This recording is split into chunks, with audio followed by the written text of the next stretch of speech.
2018 में जब हमने आईडेक्स लॉन्च किया था तो ऐसा नहीं है कि उससे पहले इस देश में टैलेंट की कमी थी। टैलेंट उसके पहले थे, अथवा उसके पहले इस देश में इनोवेशन की कमी थी, क्योंकि 2018 से पहले की स्थिति भी आप देखें तो पूरी दुनिया भर में भारत से निकला हुआ युवा हमेशा अपना परचम, अपना झंडा लहराता रहा है। और टेक्नोलॉजी के क्षेत्र में भी भारत से निकले नौजवानों ने सिलिकॉन वैली तक में अपना परचम लहराया है और हमेशा से भारतीय टैलेंट की कद्र पूरी दुनिया ने की है। पर उस समय स्थिति ऐसी थी कि हमारा जो टैलेंट था वो हमारे लिए कम यूटिलाइज हो रहा था और दूसरे देशों के लिए ज्यादा यूटिलाइज हो रहा था। डिफेंस सेक्टर में तो यह चीज और भी ज्यादा खुलकर सामने दिख रही थी। वैसे तो हमने आईटी सेक्टर में महारत हासिल की, फार्मास्यूटिकल क्षेत्र में भी महारत हासिल की, सैटेलाइट के क्षेत्र में भी हमने महारत हासिल की, टेलीकॉम के क्षेत्र में भी तथा कम्युनिकेशन के क्षेत्र में भी हमने महारत हासिल की। तो फिर ऐसी कौन सी बात थी कि हम डिफेंस सेक्टर में उस टैलेंट को रिफ्लेक्ट नहीं कर पा रहे थे। हमने इस बात पर भी विचार किया और उसके बाद हमारे प्रधानमंत्री जी की दूरदर्शी सोच को धरातल पर लाते हुए हमने आईडेक्स जैसे एक नए प्लेटफॉर्म की शुरुआत की, क्योंकि हम लोगों के आने के बाद ही यह शुरू हुआ है।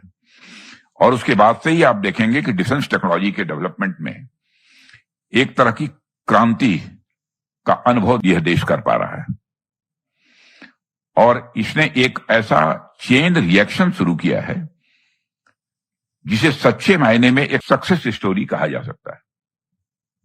और इसका अंदाजा इस बात से लगाया जा सकता है कि महज 7 सालों में 650 से भी अधिक आईडेक्स विनर्स डिक्लेयर किए जा चुके हैं।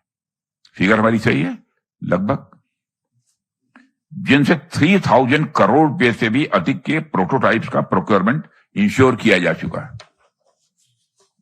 मुझे पूरा विश्वास है कि आईडेक्स से लेकर अदिति तक सभी स्टेक होल्डर्स के प्रयास से जो यह जर्नी सक्सेसफुली पूरी की गई है और निश्चित रूप से हमें और भी आगे ले जाने के लिए, आगे जाने के लिए प्रोत्साहित करेगी, यानी इंस्पायर करेगी। साथियों, जहां तक सरकार का प्रश्न है तो हमने iDEX, technology development fund, self certification scheme, defence testing infrastructure scheme जैसी सारी स्कीम्स के माध्यम से इनोवेशन और डिफेंस मैन्युफैक्चरिंग को एक नए लेवल तक ले जाने का प्रयास किया है। और हमारा प्रयास है कि हम युवाओं को उनकी पूरी क्षमता के साथ काम करने का एक बेहतर डिफेंस इकोसिस्टम दे पाएं। यह हमारी कोशिश है।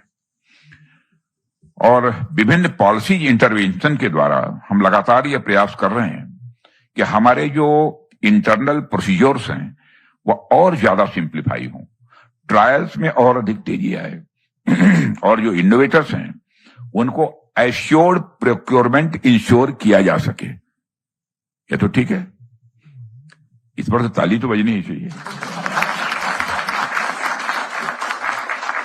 इसका मतलब मत मान लीजिएगा हो गया, कोशिश कर रहे हैं, लेकिन कोशिश पर भी तो हमारी भी तो हौसला अफजाई होनी चाहिए।